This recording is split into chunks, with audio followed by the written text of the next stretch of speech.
Hello everyone. तो आज हम एक्सरसाइज 2B का क्वेश्चन नंबर 1 सॉल्व करेंगे। तो इस एक्सरसाइज के सारे एग्जांपल्स को हम सॉल्व कर चुके हैं। अब हम क्वेश्चन सॉल्व करेंगे। तो देखते हैं पहला क्वेश्चन क्या है।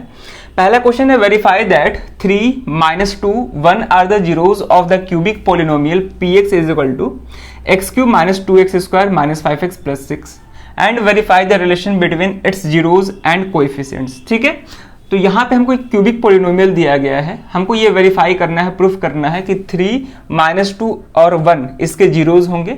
उसके बाद हमको जीरोज और कोफिशिएंट के बीच के रिलेशनशिप्स को भी वेरीफाई करना है। ठीक है, हम क्यूबिक पोलिनोमियल के लिए 3 रिलेशनशिप पढ़े थे, तीनों को वेरीफाई करेंगे। तो पहले हम ये प्रूफ करेंगे कि 3 - 2 और 1 गिवन क्यूबिक पोलिनोमियल का जीरोज होगा। उसके बाद हम इस रिलेशनशिप को भी वेरीफाई करेंगे। ठीक है, तो सॉल्यूशन देखते हैं।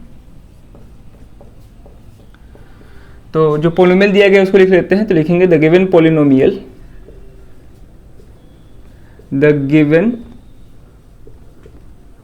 पोलिनोमियल इज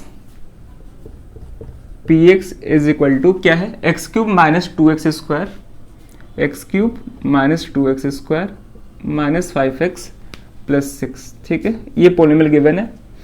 हमको वेरीफाई करना है 3 - 2 1 इसका जीरोज होगा। तो जीरोज किसको बोलते हैं कि वेरिएबल का वो वैल्यू जिसको हम पोलिनोमियल में वेरिएबल की जगह पे पुट करते हैं तो पूरा पोलिनोमियल जीरो के इक्वल हो जाता है, उसी को हम क्या बोलते हैं, जीरोज बोलते हैं।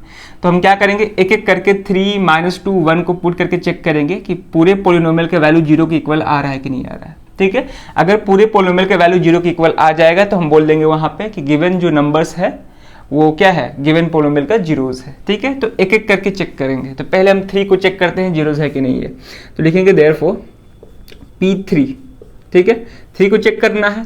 तो जहां जहां x है वहां पे हम 3 सब्स्टिट्यूट करेंगे और उसको सॉल्व करेंगे। तो P3 इज इक्वल टू ये हो जाएगा 3³ - 2 × 3 का स्क्वायर - 5 × 3 + 6। ठीक है, यहाँ पे 3 का क्यूब है तो 3 का स्क्वायर क्या होता है 9 9 3 = 27 -2 × 9 ये हो जाएगा 18 - 15 + 6। ठीक है, तो 27 -18 और -15 ये क्या हो जाएगा, -33 हो जाएगा और यहाँ पे +6। तो 27 + 6 ये 33 और -33 किसके इक्वल आ गया, जीरो के इक्वल आ गया। तो यहाँ पे हम देख पा रहे हैं कि जैसे ही हम x के जगह पे 3 पुट किए तो पूरे पोलिनोमियल का वैल्यू जीरो के इक्वल आ गया। तो यहाँ से हम बोल सकते हैं कि 3 क्या होगा, गिवन px का जीरो होगा। ठीक है, गिवन px का जीरोज होगा। अब फिर से चेक करेंगे -2 को। तो p - 2 जहां x है वहां पे -2 सब्स्टिट्यूट करेंगे। अब तो p - 2 इज इक्वल टू -2 का क्यूब -2 × -2 का स्क्वायर -5 × -2 + 6। ठीक है, तो यहाँ पे -2 का क्यूब है यानी कि -2 को 3 बार मल्टीप्लाई करेंगे। तो जब 2 को 3 बार मल्टीप्लाई करेंगे तो वो हो जाएगा 8 और यहाँ पे नेगेटिव साइन का पावर ऑड है। तो जब नेगेटिव साइन का पावर ऑड होता है तो वो नेगेटिव ही होता है यानी कि क्या हो जाएगा -8। यहाँ पे ध्यान से देखेंगे -2 × -2 का स्क्वायर है अब। ठीक है, तो -2 का स्क्वायर क्या होगा, 4 होगा क्योंकि यहाँ पे नेगेटिव साइन का पावर इवन है तो वो पॉजिटिव बन जाएगा। ठीक है, तो 4 × -2 ये हो जाएगा -8। ठीक है, और -× +10 + 6। ठीक है, तो कितना हो जाएगा -16 + 16 -16 + 16 ये भी किसके इक्वल आ रहा है, जीरो के इक्वल आ रहा है। तो यहाँ पे हम गिवन पोलिनोमियल में x के जगह पे -2 सब्स्टिट्यूट कर रहे हैं तो उसका भी वैल्यू जीरो के इक्वल आ रहा है यानी कि -2 भी क्या होगा, गिवन px का जीरोज होगा। ठीक है, अब नेक्स्ट नंबर है 1। तो जहां x है वहां पे 1 सब्स्टिट्यूट करेंगे तो ये हो जाएगा 1 का क्यूब -2 × 1 का स्क्वायर -5 × 1 + 6। ठीक है, तो 1 का क्यूब 1 ही होगा और ये हो जाएगा 2 × 1 -2 -5 + 6। ठीक है, तो ये 1 + 6 ये तो 7 -2 -5 ये हो जाएगा -7। तो ये भी किसके इक्वल आ रहा है, जीरो के इक्वल आ रहा है। तो यहाँ पे हम देख पा रहे हैं कि तीनों नंबर को चेक किए 3 - 2 1। तो जैसे हम इसको पोलिनोमियल में पुट किए x की जगह पे तो पूरा पोलिनोमियल का वैल्यू जीरो के इक्वल आ रहा है तीनों ही केस में, यानी कि हम यहाँ से बोल सकते हैं कि तीनों ही नंबर गिवन px का जीरोज होगा। ठीक है, तीनों ही नंबर गिवन px का जीरोज होगा। तो यहाँ से हम बोल सकते हैं कि therefore 3 - 2 and 1 are the zeros of px।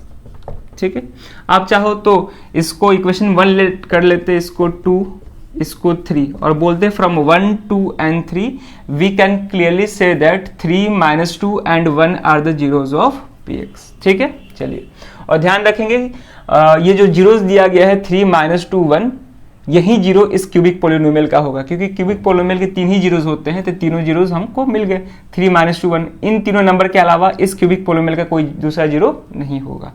ठीक है, क्योंकि जितना डिग्री होता है उतने ही जीरोज होते हैं, तो डिग्री 3 है तो जीरोज भी 3 ही होंगे। क्लियर है?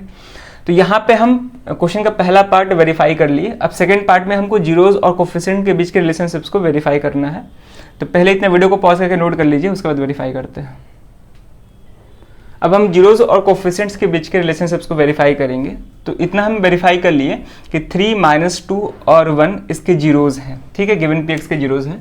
तो यहाँ पे हम इन तीनों को अल्फा बीटा गामा एज्यूम कर सकते हैं। ठीक है, तो यहाँ पे हम लिख लेंगे let alpha is equal to 3, beta -2 और गामा को 1 मान लेते हैं। ठीक है ना। अब रिलेशनशिप्स को वेरीफाई करेंगे, तो वेरिफिकेशन देखते हैं यहाँ पे। तो जो पहला रिलेशनशिप है जीरोज और कोफिशिएंट के बीच का, वो है सम ऑफ जीरोज का। ठीक है ना, सम ऑफ जीरो। तो सम ऑफ जीरोज यानी alpha plus beta plus gamma. Alpha क्या है 3 प्लस -2 और प्लस 1 हो जाएगा। तो यहाँ पे 3 - 2 प्लस 1 ये किसके इक्वल हो जाएगा? 3 - 2 प्लस 1 तो ये हो जाएगा 4 - 2 ये 2 के इक्वल आ रहा है। 2 को हम 2/1 भी ले सकते हैं। ठीक है, और जो सम ऑफ जीरोज होता है वो minus coefficient of x square divide by coefficient of x cube के इक्वल होता है।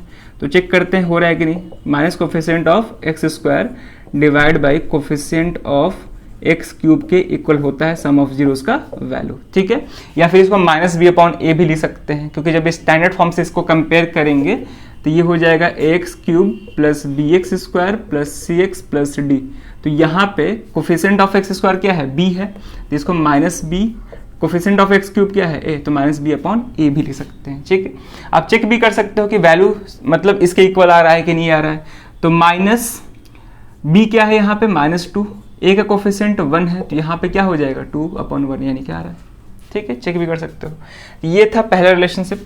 दूसरा रिलेशनशिप है sum of the product of zeros taken 2 at a time, यानी कि alpha into beta plus beta into gamma plus gamma into alpha. ठीक है, दो जीरोज का प्रोडक्ट लेंगे फिर उसको ऐड कर देंगे।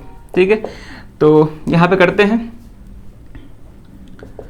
तो यहाँ पे 3 इंटू -2 करेंगे, 3 इंटू -2 प्लस -2 इंटू 1 और यहाँ पे हो जाएगा 1 इंटू 3। तो ये हो जाएगा -6 प्लस -2 प्लस 3।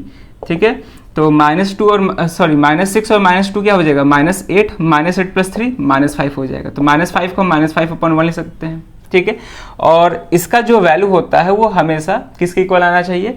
वो coefficient of x divide by coefficient of x cube के इक्वल आना चाहिए, यानी कि कोफिशिएंट ऑफ x यहाँ पे माइनस नहीं होगा। ठीक है, coefficient of x divided by coefficient of x cube के इक्वल आना चाहिए। और कोफिशिएंट ऑफ x क्या है? यहाँ पे c है, यानी कि c/a के इक्वल आना चाहिए। आप चेक कर सकते हो c का वैल्यू क्या है यहाँ पे? -5 और a का वैल्यू क्या है? यानी कि x क्यूब का कोफिशिएंट क्या है? 1 है, तो -5/1 आ भी रहा है। ठीक है, तो ऐसे हम रफ में चेक भी कर सकते हैं कि वैल्यू आ रहा है कि नहीं आ रहा है। अब लास्ट रिलेशनशिप बचा है प्रोडक्ट ऑफ जीरोज का, तो पहले इतना नोट कर ले, उसके बाद हम प्रोडक्ट ऑफ जीरोज बताते हैं। अब जो थर्ड रिलेशनशिप है वो प्रोडक्ट ऑफ जीरोज का होता है, यानी अल्फा बीटा और गामा। ठीक है, तो यानी कि 3 इंटू -2 इंटू 1, तो 3 -2 -6 और -6 को -6/1 ले सकते हैं। और इसका वैल्यू प्रोडक्ट ऑफ जीरोज का वैल्यू हमेशा किसके इक्वल आता है? वो माइनस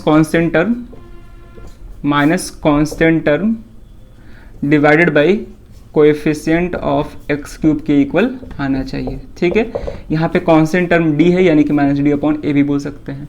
तो चेक करते हैं आ रहा है कि नहीं आ रहा है। माइनस कांस्टेंट टर्म क्या है? 6 और a का वैल्यू तो 1 ही है, यानी कि -6 आ रहा है, -6/1 आ रहा है। ठीक है, तो इस तरह से वेरीफाई करना था। तो तीनों रिलेशनशिप्स को वेरीफाई कर लिए। क्लियर है, तो लास्ट में लिख देंगे हेंस वेरीफाइड। बस अगर इतना कर लेते हैं तो हमको फुल मार्क्स मिल जाएगा। ठीक है, इतना लिख लेते हैं तो।